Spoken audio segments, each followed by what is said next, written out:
namin, hindi naman kutsyon niya. Bakit parang naging komportable ka dyan? Meron akong dagdag puhunan. Yeah! Dito na daw Para po. Bye-bye. Bye-bye po! Ingat ka, mami! Alam nyo, itong nasasakupan namin ni Ivana, usually pang-apat to eh. Dalawa lang kami. Uy, pang dalawaan lang talaga. Pang-ilahan kaya to? Kuya, pang-ilan? Saglit, nag-uusap kami!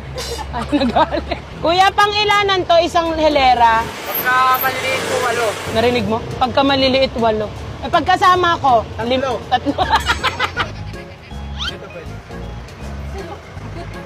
Sarap nito ah.